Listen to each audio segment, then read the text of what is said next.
Bismillahirrahmanirrahim. Alhamdulillahirabbil alamin. Wa bihi nasta'in ala umurid dunya waddin. Asyhadu an la ilaha illallah, asyhadu anna Muhammadan abduhu wa rasuluh. Allahumma shalli ala Muhammad wa ala ali Muhammad. Mari kita awali bincang-bincang kita di malam hari ini. Karena waktu ada kosong, tidak ada kegiatan, maka kita isilah waktu kita supaya jangan terbuang, yang tersia-siakan dengan hal-hal yang berfaedah dan bermanfaat. Itu kita awali dengan Bismillahirrahmanirrahim. Silakan Ustaz-Ustaz yang hadir, Ustaz Al-Mukarram dan lain-lain. Tapi sebelum itu kita buka dulu ya. Kita buka dengan baca ayat. A'udzubillahi minasyaitonirrajim. Bismillahirrahmanirrahim. Wa idh yarfa'u Ibrahimul qawa'ida minal baiti wa Ismail. Rabbana taqabbal minna innaka antas samiul alim.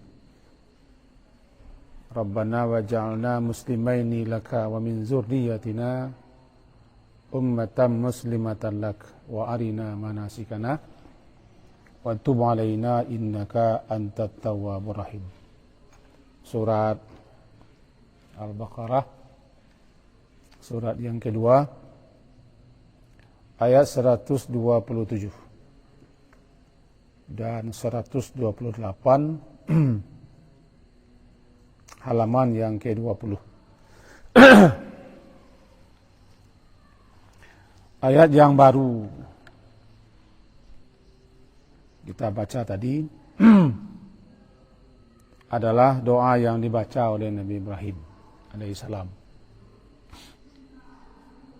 Isi doanya, Rabbana taqabbal minna innaka antas samiul alim. Para ulama menyebutkan berdasarkan hal itu disunnahkan, disukai kita untuk menutup segala amal, segala ibadah, segala perbuatan baik kita dengan memohon kepada Allah agar Allah menerima apa yang kita kerjakan, lebih khusus ibadah, agar diredai dan diberi ganjaran. Karena tujuan kita beramal dalam rangka pengabdian mengharap ridha Allah, sekaligus balasannya nanti di akhirat. Dan Nabi Ibrahim, ketika Allah perintah untuk meninggikan pondasi bangunan Ka'bah, karena menurut ahli sejarah, setelah banjir Nabi Nuh, Ka'bah itu hilang. Pondasinya tidak usuleh. Tiba di zaman Nabi Ibrahim, diperintah oleh beliau meninggikan yarfa', mengangkat, meninggikan kawaid itu pondasi. Pondasi bangunan Ka'bah.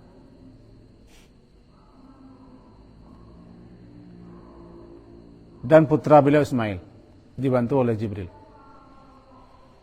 Nah, setelah selesai beliau melaksanakan itu, baru beliau berdoa, taqabbal minna, wahai Tuhan kami, terimalah minna, daripada kami, yaitu daripada amalan kami, perbuatan kami, dan apa yang engkau perintahkan kepada kami. Salah seorang ulama besar tabi'in menyebutkan bahwa Nabi Ibrahim setelah selesai melaksanakan perintah Allah meninggikan pondasi Ka'bah, beliau ada rasa takut, rasa cemas, jangan-jangan apa yang beliau lakukan tidak diterima Allah, tidak diridai Allah, apalagi diberi balasan. Kalaulah Nabi Ibrahim begitu, tentu kita lebih-lebih lah. Jadi kita tidak boleh merasa pede, merasa ujub, apalagi masuk amalan kita, ibadah kita, ketaatan kita, perbuatan kita langsung otomatis Allah terima. Nabi Ibrahim saja minta taqabbal. Taqabbal itu kan berdoa kepada Allah agar Allah betul-betul menerima amalan itu atau perbuatan itu. Nah, itu makanya tadi ulama-ulama menyukai gitu setelah selesai melaksanakan perintah Allah, ibadah atau kebaikan apa saja, kita mohonkan pada Allah agar diterima. Kecemasan itu harus ada. Karena kita tidak diberitahu diterima apa enggak. Maka barado kita di antara dua kondisi. Kondisi harap tapi juga cemas. Namanya antara raja harap. Cemas, takut, khauf. Harap diterima, takut ditolak. Harap mendapat pahala, takut mendapat dosa. Dua kondisi itu. Kalau orang Minang ngecian arok kacami arok kebuliah, cami kehilangan. Dua kondisi itu. Barangkali sebagai mengawali bincang-bincang kita di malam hari ini menjelang Isya, bincang-bincang bebas, selagi berfaedah, selagi bermanfaat, selagi ada hal yang bisa kita ambil, ya kita berbincang bersama-sama. Silakan para ustaz-ustaz yang hadir, kalau ada yang ada Al-Mukarram, silakan Mukarram. Saya mohon izin bertanya nih terkait tentang rasa takut. Bagaimana cara kita menumbuhkan rasa takut ini? Kadang-kadang kalau bagi seseorang yang hafiz karena suaranya indah kan, ada suatu bangga di senang dengan bacaan-bacaannya atau amalan-amalannya, tapi rasa takut itu kadang-kadang membuat dia cemas. Jangan-jangan ini bisa jadi tidak diterima. Dalam surah Al-Mu'minun, surat yang ke-23 ayat 60 bisa kita lihat. Al-Mu'minun surat yang ke-23 ayat 60. Saya kaitan yang ditanya kalau Ustaz gitu tadi. Kita beramal, kita beribadah, ada kecemasan, ketakutan. Jangan-jangan apa yang kita lakukan tidak diridai Allah, itu tidak disukai Allah, dan seterusnya. Nah, dalam surat Al-Mu'minun surat yang ke-23 ayat 60 berbunyi, A'udzubillahi minasyaitonirrajim. Walladzina yu'tuna ma atau, dan orang-orang yang yu'tuna mereka memberikan ma atau apa yang telah mereka berikan, wa qulubuhum, sementara hati mereka wajilah, hati mereka gemetar karena cemas, karena takut, gemetar hati mereka. Annahum, bahwasanya mereka ila rabbihim rajiun, kepada Tuhan mereka pasti kembali. Dulu Aisyah istri Nabi bertanya ke Nabi mengenai ayat itu. Orang-orang yang takut itu Rasulullah, apakah mereka itu minum khamar, mencuri, atau melakukan perbuatan-perbuatan dosa sehingga mereka takut kepada Allah? Kata Rasulullah menjawab tidak. Justru mereka itu orang yang salat,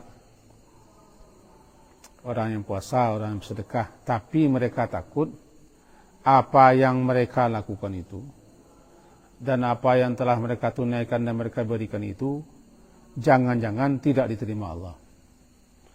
Jadi yang mereka takutkan bukan lantaran dosa atau kesalahan, kelalaian, maksiat, tapi lantaran mereka telah beribadah dan mereka telah menunaikan dan telah memberikan apapun yang telah mereka berikan, atau apa yang telah atau mereka berikan, termasuk apa yang mereka laksanakan, apa yang mereka perbuat, sementara hati mereka takut,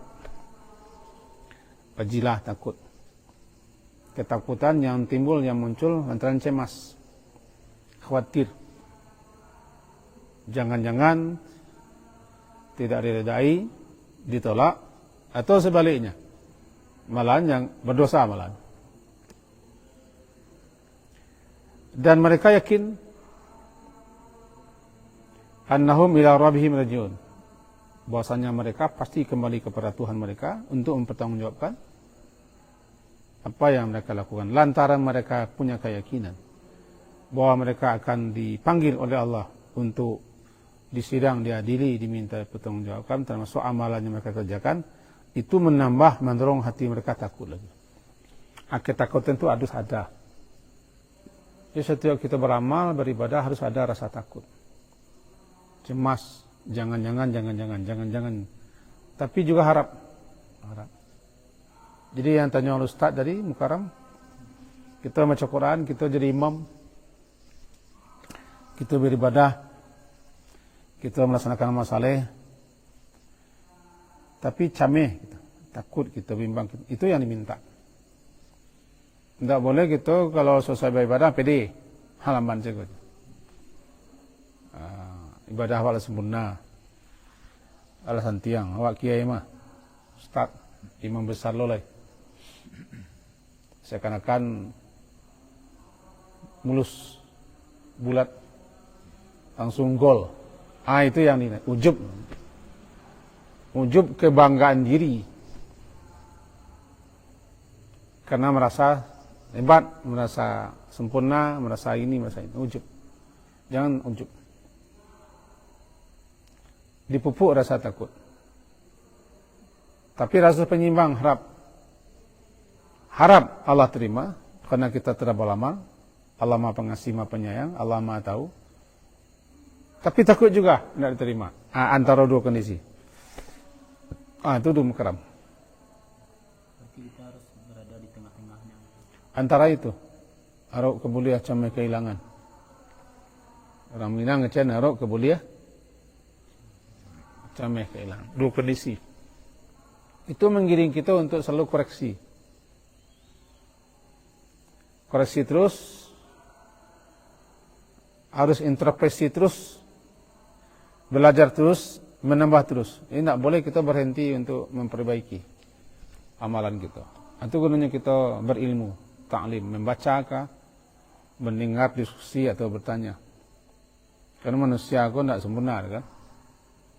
Kami sebagai seorang guru, Ustaz juga harus ada waktu untuk membaca, mendengar, menyimak, bertanya. Karena ada yang tidak sempat kita baca, yang tidak sempat kita pelajari. Dari lain doang kita koreksi diri kita. Itu seharusnya kita para Ustaz. Dalam Karam? Ada lagi? Bagaimana kalau gini, kalau tadi kan rasa takut yang dimunculkan karena antara diterima atau tidaknya sebuah amal. Bagaimana kalau dari awal niatnya udah pasrah? Kalau masalah diterima atau tidak itu urusan Tuhan. Melari kerajaan. Yang penting kerajaan dulu. Nih. Apapun amalan, ibadah, ketaatan, atau kebaikan yang kita lakukan, kita tidak boleh melakukan apapun amalan sebelum diilmui dulu. Itu dulu. Kalau kita lah ilmui, kita pelajari, dah jelas syaratnya, rukunnya, kaifiatnya, adabnya, dan hal yang berkaitan itu, lalu ikhlas kita. Ikhlas memurnikan niat, tujuan, maksud melakukan itu semata-mata mengharap ridha Allah dan balasan Allah. lalu laksanakanlah sesuai dengan tuntunannya, namun ittiba. Lalu kita pasrahkan kepada Allah. Baru kalau ilmunya lah kita pelajari, syarat lah kita penuhi, rukun lah kita kerjakan, kaifiat lah kita laksanakan, adab-adab pun lah kita cubakan. Dan setelah itu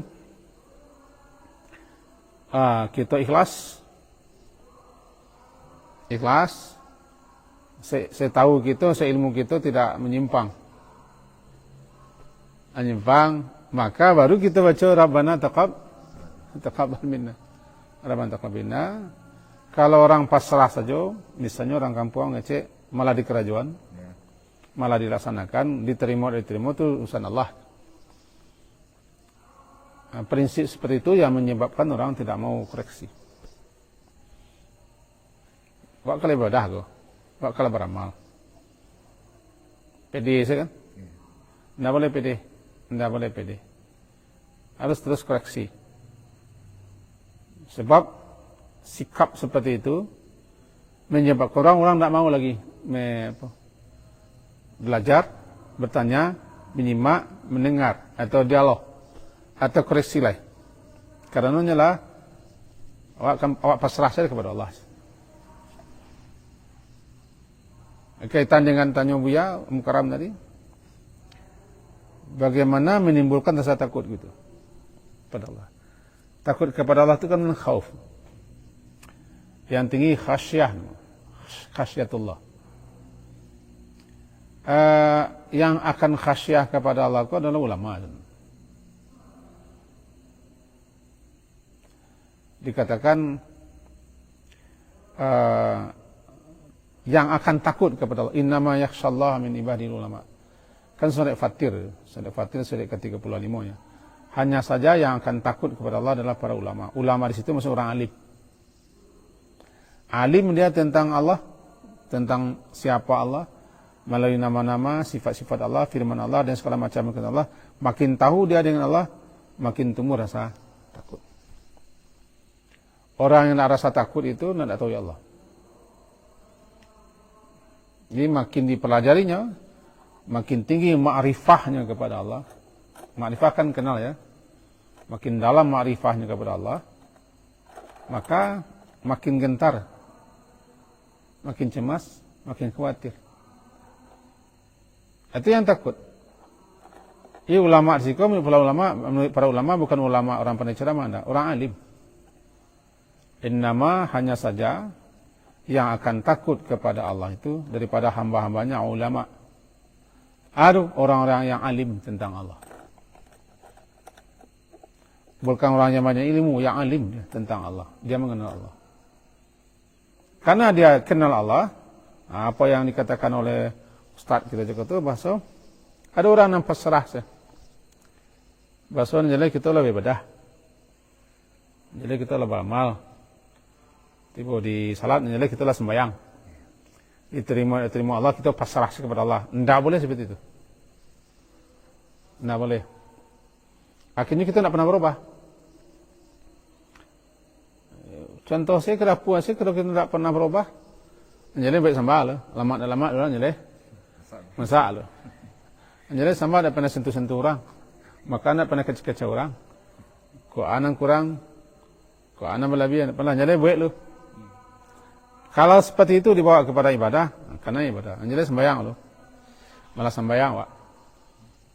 sembahyang wak, kau diterima tidak terima Allah kan urusan awak lah, tergantung awak.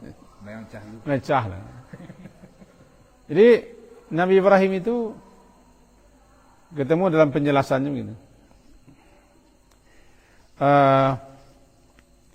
Disebutkan bahwa Nabi Ibrahim setelah selesai meninggikan pondasi Ka'bah, beliau ada musyfiq. Ana musyfiq mim shin fa dan qaf musyfiq. Rasa takut yang menyelimuti hatinya bahwa usahanya, pekerjaannya, amalannya ditolak. Nah, ditolak. Kalau bahasa orang awaknya, minyak habis sampai nak lama. Waktu terbuang, awak lah penik. Tapi diorang nak ketuju. Berarti kalau prinsip seperti itu malah dikerajukan, malah sembahyang juga, malah beribadah juga, kok diterima Allah tu kabajoli, kok yang tak kena. Kan itu tanya tu, tak kena dia, tak masuk. Ini kita tuntut terus untuk tahu, untuk belajar terus, membaca terus, mendengar terus. Kebanyakan sebagian orang entah sikap mujubnya termasuk entah apa, bisa jadi termasuk awak kan. Cek kan, yo dulu kalau berkaji seolahnya. Nah, salah saya dulu seolahnya. Nah, khatam was. Khatam kelas 7. Dulu na mengaji seolahnya kan mengaji seminggu, tidak ada tiap hari kan, tidak ada tiap minit kan. Iko salah satu ujub itu dalam berilmu adalah begini. Kita merasa lah tahu dan kita tidak perlu mendengar. Yang paling malih mendengar orang lain itu kan kita ustaz, guru-guru. Dia wala ustaznya, wala imam, wala guru, wala santian. Kau malah mengaku awak. Sehingga kalau doang ngaji awak keluar. Saya ngaji ke sana. Aja lera gaji. Orang lo menyampaikan gaji le, dia aja le. Itu malah mengaku senang-senang. Merasa awak lah tahu, lah mengerti, lah paham, lah jaleh. Kadang-kadang ada yang dikatakan anak TK, awak tak tahu. Anak SD tahu pada awak. Kanonnya dapat dari gurunya. Dapat guru kan? Kan tahu kan? Ini intinya. Begitu bahwa tidak boleh kita merasa seperti itu. Sepada merasa ujub. Mau kita baca dalam kitab Imam Ghazali ya, Mau'izatul Mu'minin. Salah satu bentuk ujub itu adalah orang, bentuk kesombongan itu adalah orang tidak lagi mau menambah ilmu dan mendengarkan ilmu. Ketika ada orang menyampaikan ilmunya, lari. Alasannya dibuat sekian macam alasan. Apalagi yang menyampaikan ilmu itu orang yang dikenalnya di bawahnya, atau mantan muridnya atau kawannya. Inilah nilai orang sekali. Mudah-mudahan kita dilindungi Allah daripada hal seperti itu. Daripada hal seperti itu, merasa ujub, itu melahirkan kita tidak mau koreksi, melahirkan tidak ada rasa takut. Sesuai dengan Pak Azadi juga, malah dikira jualah. Pasrah saya gitu. Iya, pasrah. Ini kan dalamnya kalau masalah-masalah keduniawian kita tidak boleh mencari kata masalah pasrah tapi kalau masalah akhirat, masalah agama, lihat orang yang lebih terus. Kayak gitu kan. Orang yang fauqakum, orang yang di atasmu. Itu kita pelajari. Bahasa Teguh? Ada yang lagu Teguh? Silakan. Okay. Artinya ketika asal di kerajaan itu harus menumbuhkan rasa takut. Nah, iyalah. Kalau secara awalnya cara mengukur ketakutan kita kepada Allah pada diri masing-masing. Dan kadar ketakutan itu bisa diketahui pada diri. Balik kita ke Jepangka. Awaludin ma'rifatullah. Awal, walaupun itu tidak hadis, tapi kata-kata yang sangat penuh syarat yang hikmah ya. Awaludin, awal mula dalam beragama ini mengenal Allah. Kita harus tahu siapa Allah dulu. Yang kedua, kita ambil contoh. Ayat pertama turun mengenalkan kita kepada Allah. Iqra bis mirabbikal ladzi khalaq. Bukan beribadah, mengenal siapa yang akan kita ibadahi. Tiba di Al-Fatihah, ia kena budunya di tengah. Yang mula-mula dikenalkan kita kepada Allah. Rabbil Alamin, Ar-Rahman, Ar-Rahim, Maliki Yaumiddin. Itu kan mengenalkan kita. Setelah kita kenal siapa Allah, baru kita menyatakan iyyaka na'budu. Kalau kita turutkan surah Alaq tadi, Iqra bismi rabbikal ladzi khalaq, tapi di bawah nanti baru basuh nanti salah. Abdan idza shalla. Jadi kenallah Tuhanmu dulu. Mengenal Allah tentu melalui ayat-ayat Allah, melalui nama-namanya, sifat-sifatnya, dan melalui ciptaannya. Mengenal Allah. Nah, kini bagaimana kita mengukur rasa takut, dan bagaimana kita tahulah kita kalah takut. Ketakutan ada yang fitrah, alami. Siapapun kita punya rasa takut, itu alami namanya bawaan. Takut mati, takut miskin, takut nak benda sakit, takut nak benda pek, takut itu alami. Semua orang bisa. Takut yang dimaksud itu adalah bukan alami. Takut yang muncul, yang timbul karena kita tahu yang ditakuti. Betapa agungnya, betapa besarnya, betapa kuasa, betapa maha tinggi. Jadi makin banyak kita tahu tentang dia. Anak sejauh mana kadar kita takut gitu. Ya sejauh mana kita kenal. Makanya sahabat-sahabat, kita lihat dan awak sampai ke sini. Sahabat-sahabat Nabi, ada yang ketika dibacakan ayat itu menangis. Bukan karena irama orang membaca kan. Kalau awak akui sir, awak kan masih terkesima dengan irama. Encak imamnya, model Imam Mekah. Kita kan tak tertarik dengan isinya. Model Imam Mekah, model Sudes lah. Atau model salah ya. Rasid ya. Jadi yang tertarik kita tu iramanya bukan isi. Tapi ada orang yang membaca ayat, karena hatinya membaca, kita yang mendengar pun hati ada getaran-getaran yang tak bisa diungkap. Jadi ketika disebut nama Allah, kan ya, wa idza dzikirallah, disebutkan nama Allah, dia gemetar hatinya. Berarti kenal ya Allah. Nah, kita ambil contoh, ilustrasi saja. Ustaz lah, Ustaz, itu ada samuik Ustaz. Tapi aku mau kecing ke Ustaz. Awas ulah Ustaz. Tabayang ulah? Tabayang samuik. Berarti kita kenal dengan sesuatu. Orang samuik, ya salah. Tapi ulah, jadi kita harus kenal. Apalagi harimau lah. Haus harimau kan. Dulu kita punya kawan memanjat jambu. Saya turun jambu-jambu kita pergarahan. Ulik di pungguangnya pernah kuit di ulik. Menggelinjang-gelinjangnya. Ini tahu di ulik.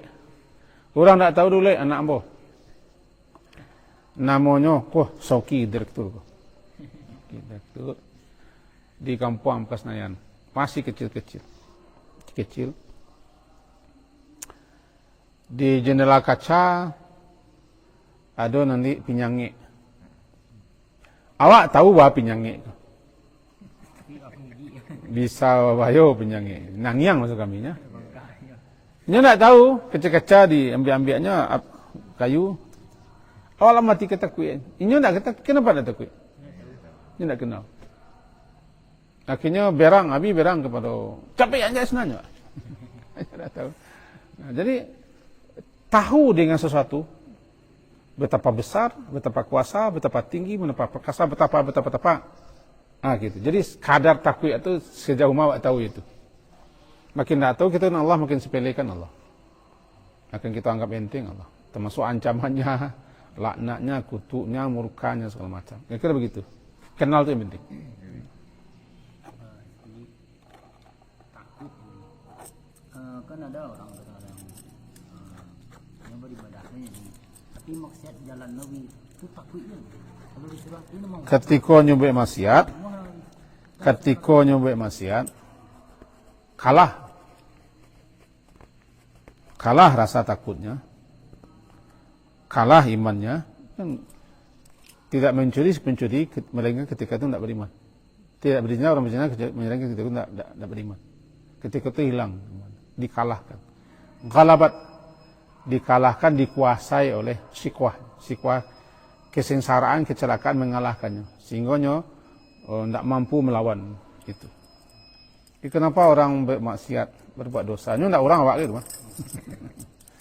Kalau kita buat dosa, buat maksiat, buat pelanggaran, ketika itu iman kita sedang turun, dikalahkan oleh nafsu, dikawalahkan oleh bisikan setan, dan ketika itu rasa takut kita kepada Allah hilang. Kenapa hilang? Karena kok ada pun jauh tapi tidak kuat. Karena kita anggap menteng, nantilah kita tobat nanti, minta ampun tu. Iya. Itu. Tobat balik. Tobat dia. Itu kira. Ini Itulah kan. Tadi Nabi Ibrahim begitu harap dan cemas dan takut dia itu. Para nabi saja lebih takut dia itu. Amalannya tidak diterima. Jangan-jangan apa yang dikerjakannya itu tidak diterima gitu. Bukankah para sahabat Nabi itu sudah dijamin dia masuk surga dan jasad-jasadnya pun tidak dimakan? makin dia jamin orang oleh Allah masuk surga makin takut. Yang dijamin langsung oleh Allah masuk surga kan Nabi Muhammad. Bahkan surga boleh dibuka pintunya. Sebelum beliau yang pertama kali kan. Sirat pun tidak satu pun yang melintas sebelum beliau yang melintas. Bahkan hisab pun belum dimulai sebelum beliau yang minta. Kan tinggi. Sehingga Nabi Muhammad dikatakan dia mendapat maqam mahmuda. Tempat yang sangat terpuji. Di surga nanti beliau mendapat wasilah. Makin dijamin beliau, makin takut beliau. Itu maka sahabat-sahabat yang dijamin 10 orang masuk surga. Dan ada sahabat-sahabat yang tak disebutkan nama, cuma ciri-ciri. Ada perempuan-perempuan juga disebutkan. Mereka semakin seperti itu makin takut. Kenapa? Takutnya jangan-jangan janji itu tidak. Walaupun Allah tidak kami ingkari janji. Tapi ketakutan, kecemasannya, layaknya tidak, patutnya mendapat penghargaan seperti itu. Surga diukur-ukur bayang-bayang, diukur-ukur amalan. Mendorongnya terus Nabi sendiri minta ampun sehari semalam berapa? Padahal dosa beliau sudah diampuni kalau berdosa. Tapi beliau terus minta ampun, ketakutan beliau. Jadi intinya makin kita dekat kepada Allah atau dapat gambaran-gambaran tertentu, ya makin tumbuh rasa takut. Balik kanan tadi je balik. Sejauh mana kita mengenal Allah? Awak mengenal Allah tu melalui nama-nama Allah kan sekedar apa-apa. Saudara. Nampak pajang-pajang di jalan, tergantung di dinding, atau dinendangkan Ar-Rahman Ar-Rahim Al-Malik Al-Qudus alaih Assalam Al-Mu'min. Ini kan sekedar itu. Tapi sejauh mana kita mendalami, sebab Allah Subhanahu wa taala telah mengenalkan dirinya melalui namanya. Dalam Al-Quran kan banyak ayat yang ditutup, diakhiri dengan nama Allah. Ini aku, kenalilah aku. Jadi Allah telah memperkenalkan dirinya kepada kita melalui nama-namanya dalam Al-Quran. Anzal tahun fi kitabik, nama-nama yang kau turunkan dalam kitab. Itu di samping itu kita mohonnya kepada Allah. Doa yang paling. Nabi SAW itu jarang sekali yang mengakhiri majlis yang tidak berdoa. Salah satu doa yang acok dibaca Nabi, Allah maksim lana min khasyatika ma tahulu bihi bainana wa baina ma'asik. Ya Allah, anugerahkan kepada kami rasa takut. Yang rasa takut kepadamu itu dapat menghalangi kami, menghambat kami untuk berbuat maksiat. Jadi takut kau dapat menghalang kita baik maksiat kepada Allah. Takut kepada kebesaran Allah, keperkasaan Allah, azabnya, siksanya, kasih sayangnya, pokoknya semuanya itu bergabung, berkolaborasi menjadi takut. Ya, iksim lana, anugerahkan, bagikan pula kepada kami rasa takut kepadamu, yang rasa takut itu bisa menghalangi, iksim lana min khasyatika ma tahulu bihi, yang dapat menghambat, menghalangi kami untuk berbuat maksiat durhaka kepadamu. Rasa takut. Orang kalau tidak takut, dia buat maksiat.